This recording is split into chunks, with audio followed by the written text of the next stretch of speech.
Bueno, queridos patitos, vamos con un asunto interesante, aunque triste. La chancha recupera los chalecos antibalas robados del coche de Lendakari y abre una investigación para determinar la autoría del robo en Portugalete.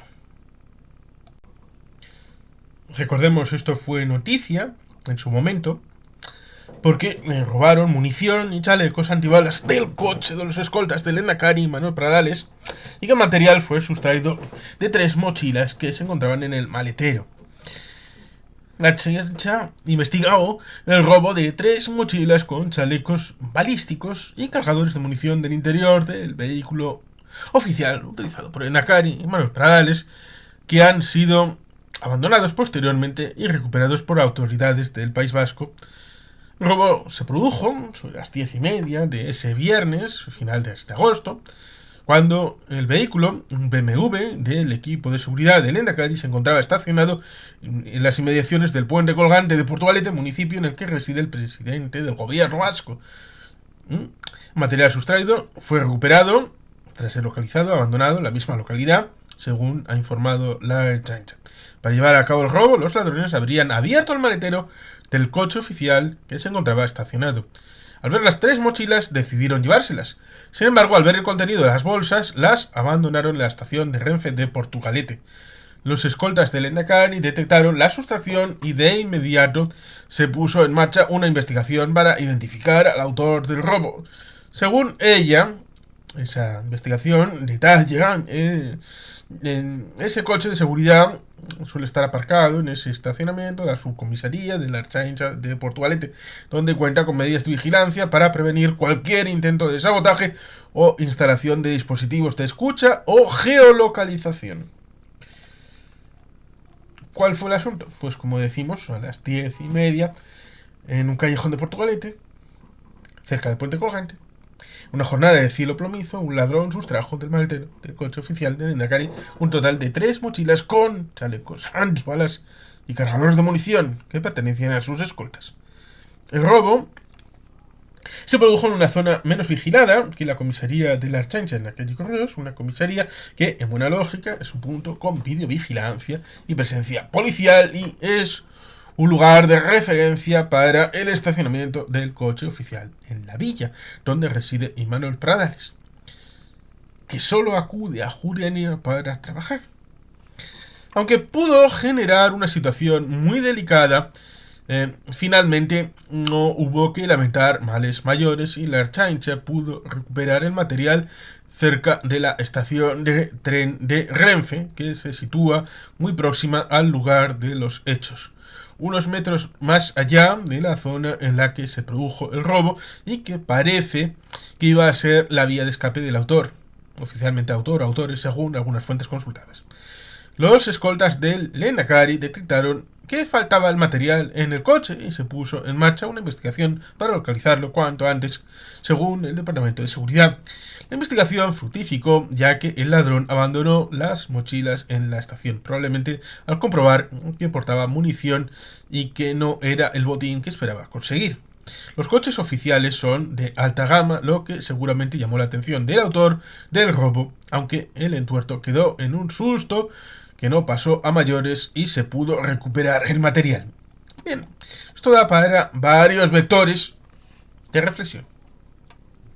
Uno, el hecho mencionado respecto de que ya en su tiempo con Xavier Arzallus, cuando se le invitó a la central de lo que luego fue el CNI, antes CSID, fue con los Berrozi. Sí, bueno, partido, pero teniendo importancia.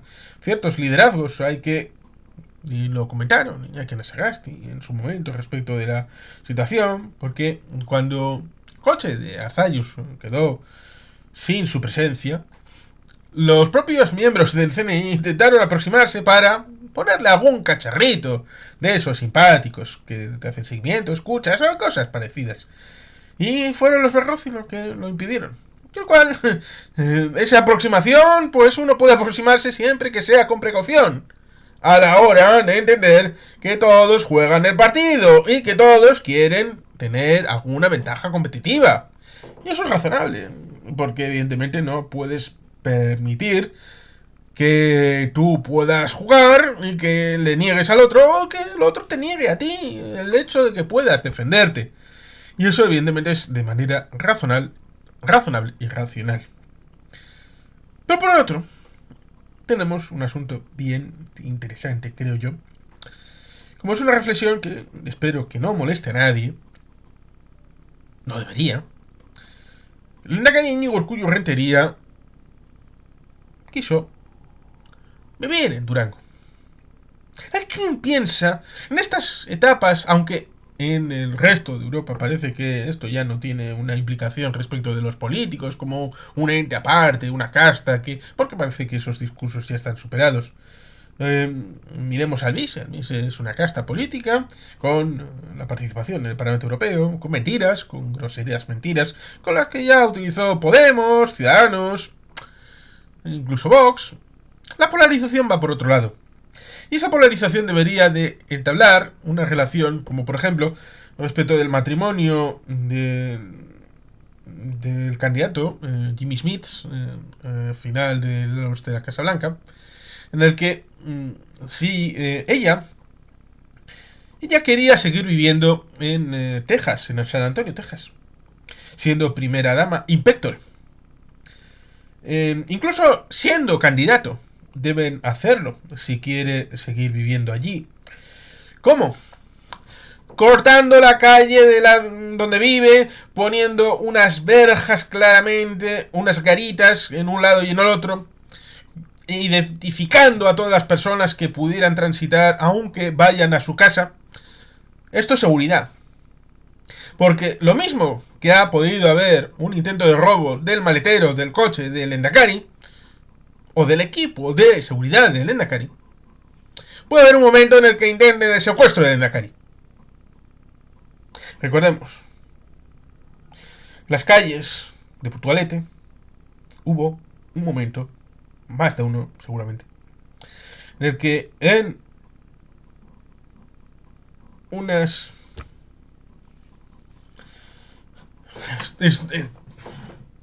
vamos, que han puesto bombas en las calles de Portugalete, han muerto gente. No solamente tienen que secuestrarle, pueden cometer atentado, muerte. ¿Qué si el ISIS-K o Al-Qaeda o cualquier organismo se le ocurre la brillante idea de que para poner un titular en el Estado español, en Europa? No es cuestión de que el prurito de los políticos, porque están lejos de la ciudadanía y tienen una residencia oficial en Ajuria. No, a ver. Existe por una cuestión de seguridad. Es más fácil tener a buen resguardo una figura política en un lugar controlado que en su casa. Porque no solamente es su casa, sino que está poniendo en peligro a todos sus vecinos. Y si se hace bien, como dije respecto de esa situación en el oeste de la Casa Blanca, se requiere de un control específico de toda la zona, con lo cual estás incomodando a la gente, a tu gente, a la que vive contigo, y además a los vecinos, porque evidentemente estaríamos hablando de mujer, hijos, madre, con lo cual no es una cuestión baladí respecto de esta situación, que lamentablemente parece que no se quiere entender. No se quiere entender que cuando los líderes políticos están en un ámbito concreto, porque antes la presidencia del gobierno de España estaba en la castellana, pero luego, por asuntos de seguridad, cierto es que en la transición había muchos más riesgos, no solamente por ETA, sino por muchos otros grupúsculos que organizaban el mal en la calle, de extrema derecha, la AAA, Batallón Vasco Español, incontrolados, como los de Atocha, y muchos otros, los de Montejurra, Gladys del Estal, sí, ya sabemos, Germán. Pero con todo ese marco, pusieron en la Moncloa la presidencia. Y no por algo extemporáneo, o porque la casta política tuviera que tener una prestancia. Esto es triste porque algunos populistas, claro, populistas ricos, como Andrés Manuel López Obrador, pudieron tener, en aquel caso, claro, si tienes una casa unifamiliar, en los extrarradios, en Ciudad de México, o en algún otro lugar, pues es posible que tengas una cierta seguridad, que no vivir en un edificio de apartamentos en pleno centro de Ciudad de México. Y abandonar Los Pinos. O la Casa Rosada, la Moneda en Chile, el Elíseo, cómo está controlado el 10 de Downing Street.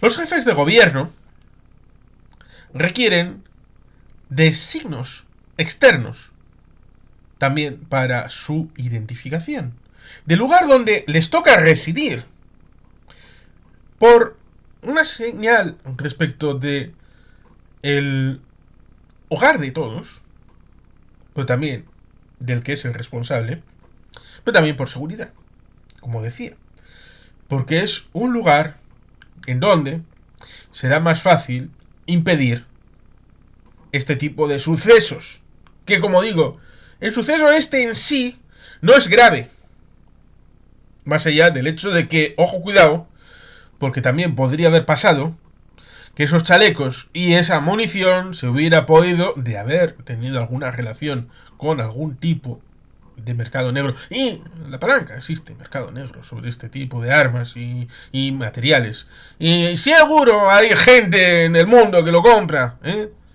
el Sahel, en Oriente Medio. Tenemos una izquierda chale revolucionaria de izquierdas que seguro que tiene contactos con Hamas, con Hezbollah y con gentes así.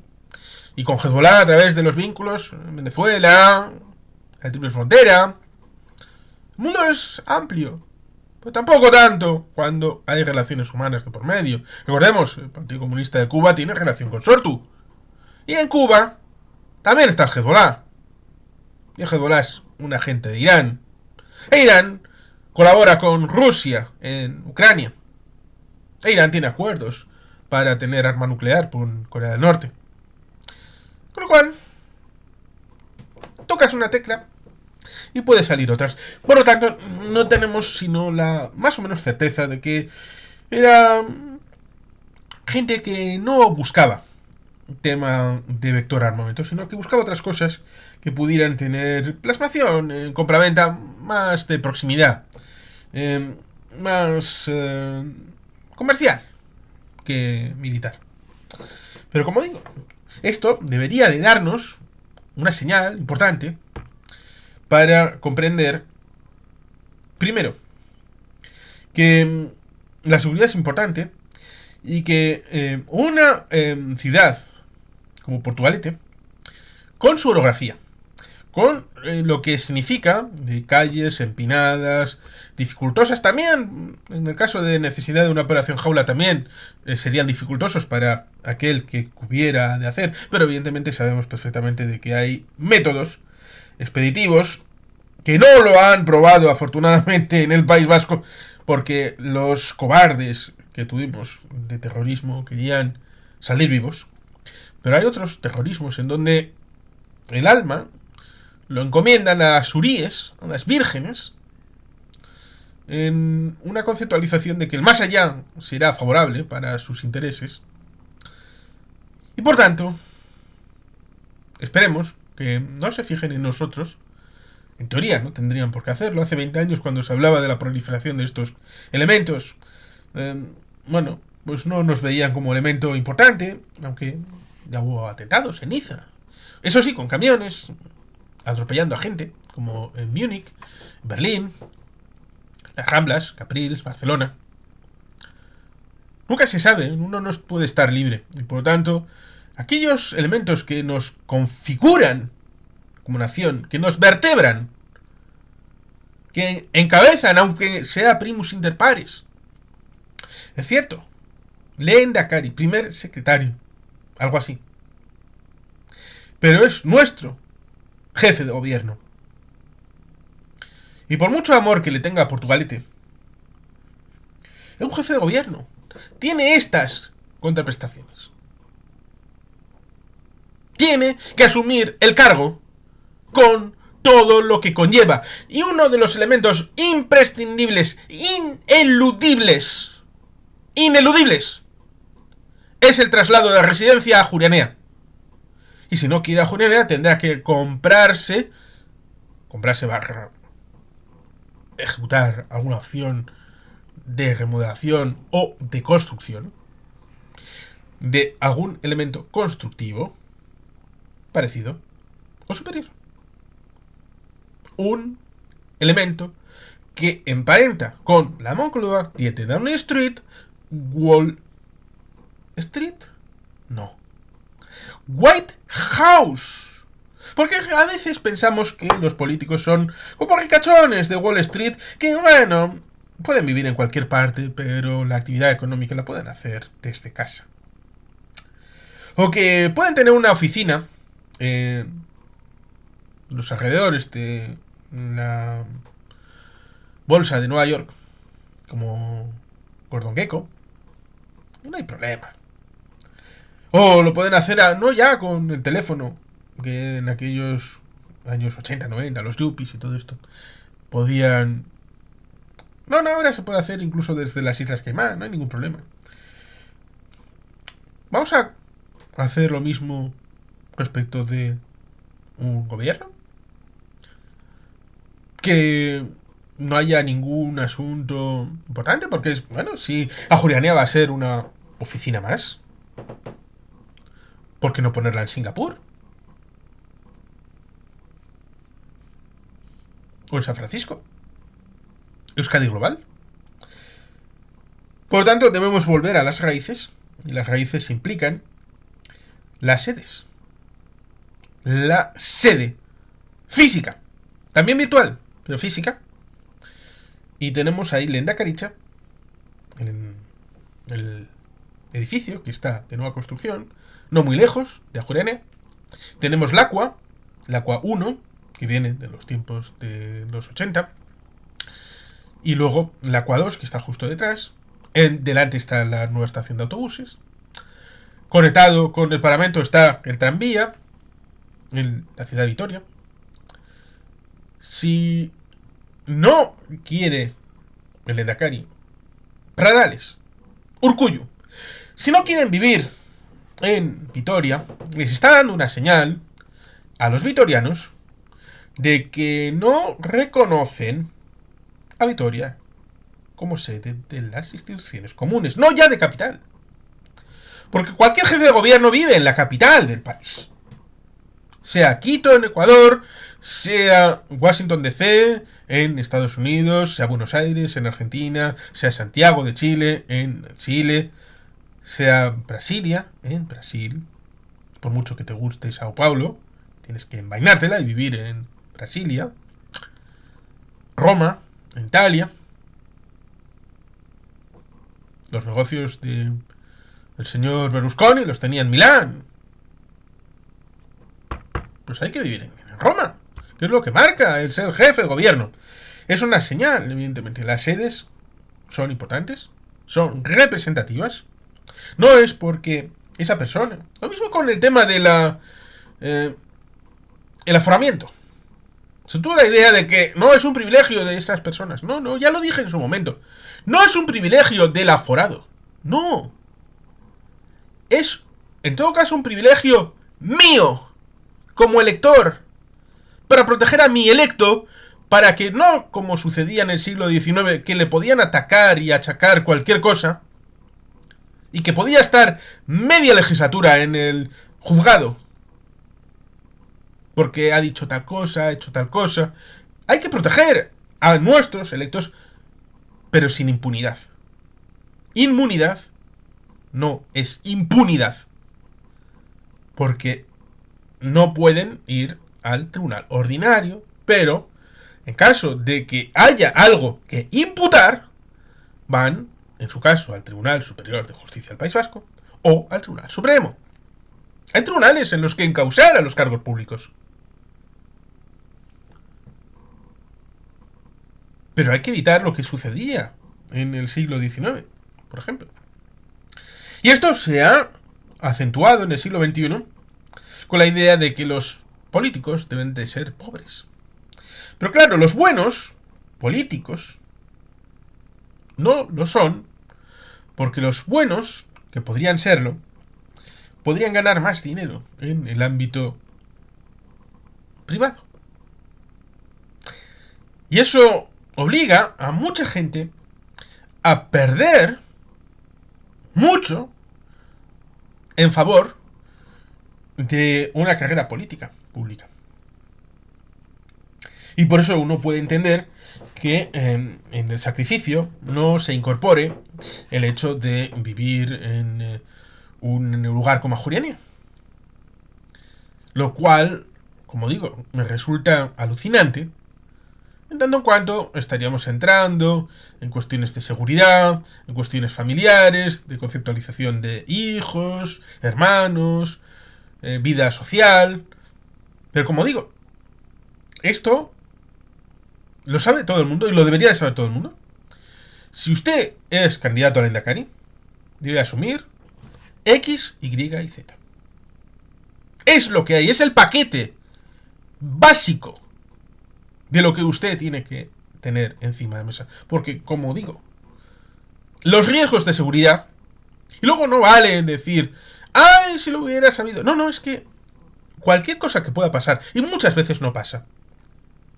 Y normalmente no pasa, pero siempre hay que buscar la posibilidad de que no pase y adelantarse. Yo siempre me recuerdo el atentado en 92 de Argentina en la embajada, luego el tema de Lamia y la situación de Nisman en su casa con el presunto automorisionamiento, asesinato. Asesinaron a Nisman. Y eso fue cosa de Cristina. Hay que prevenir.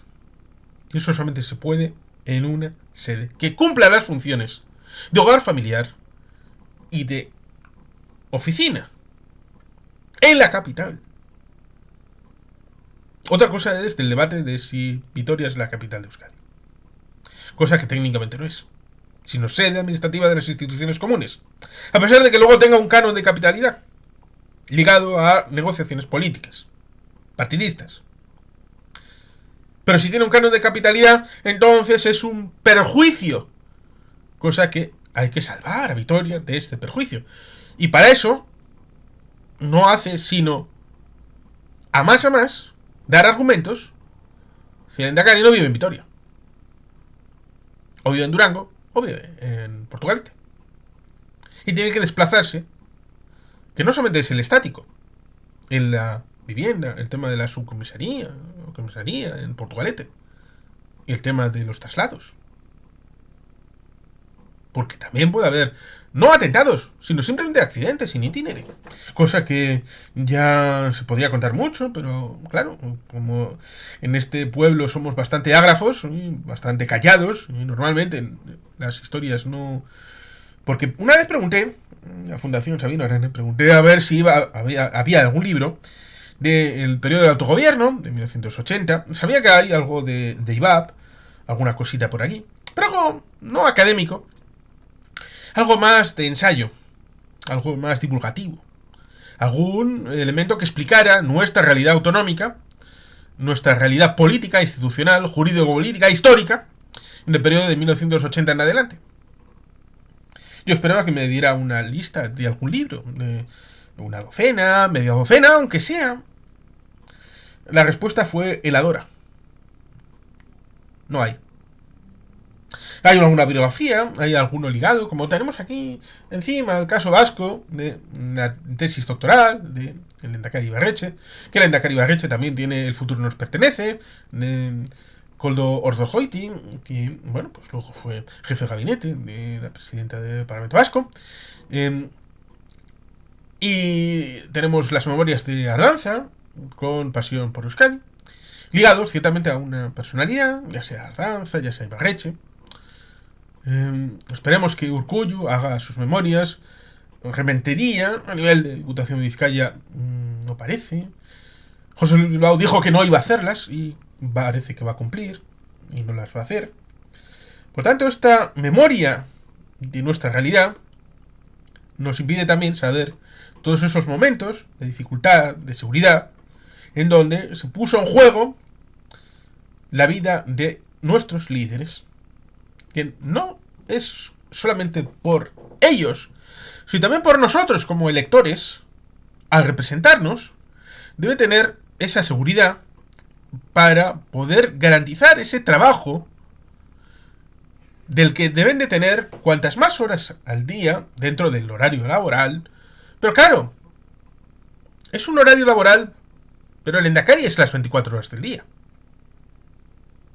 Con lo cual, ¿hasta qué punto uno puede desglosar el hecho de ser Endacari como ser fontanero o administrativo en un colegio? Claro, cuando se tiene familia, tal vez la familia quiera saber, pautado, cuándo le va a tener a ese familiar cerca para salir al monte, para si estar en edad ser recogidos del colegio o cualquier otra circunstancia. Ir el domingo a la Plaza Nueva a intercambiar cromos, muchas cosas que puedan imaginar. Y si eres creyente, pues para ir a misa. Pero claro, ¿qué pasa si el domingo por la mañana hay un accidente por ahí? O ha pasado algo, lo que sea. No vamos a dar ninguna mención porque puede haber tanta casuística. O tienes que ir a un evento porque es obligado, porque te viene el rey Felipe a San Sebastián y hay un congreso de vete a saber qué. O tienes que estar por el Cinemaldi, o tienes que estar por cualquier otra circunstancia, o te viene un comisario europeo, o tienes que ir a Bruselas. Por tanto, es algo distinto. Y en esa distinción, para darle ese realce en todos los sentidos y por todo lo que he intentado trasladar, evidentemente, es imprescindible que el Endacari viva en Ajuriania o en algo parecido, en Vitoria. Sé que el Endacari Pradales ha trasladado no solamente la residencia a Portugalete, sino ha trasladado varias oficinas que están ampliando la capacitación de trabajo dentro de lo que es Ajuriania. No era necesario, porque si fuera imprescindible se pueden buscar otros espacios para reuniones. Cierto es que cuando Juan Carlos de Borbón y Borbón intentó alguna vez dormir en Ajurianea, se le dijo que no había tantas habitaciones, y probablemente sea cierto. Pero eso también hay que tenerlo en cuenta a la hora de sentarnos seriamente, como pueblo, y entender que hay que tener un equivalente del 10 de Downing Street, un equivalente de la Casa Blanca, un equivalente de lo que es la moneda o la Casa Rosada. Un lugar donde sea oficina y residencia. No por él, sino por nosotros. Cierto es, Ajurianea pudo ser el Palacio de Artaza, de haber tenido la sede de las instituciones comunes en Bilbao. Y por eso, tal vez, se le cuele a Juan Carlos de Borbón y Borbón, en su momento, cuando era jefe del Estado español, el acomodarle en Artaza, el Palacio de Artaza, el Leyoa. Luego hay bodas, y bueno, pues ciertamente es algo que, bueno, Ajurianea iba a estar ahí, en el Palacio Artaza, el seminario de Derio iba a hacer las fuentes de lo que es el Aqua, y el depósito franco iba a ser el Parlamento vasco. Esto es memoria histórica.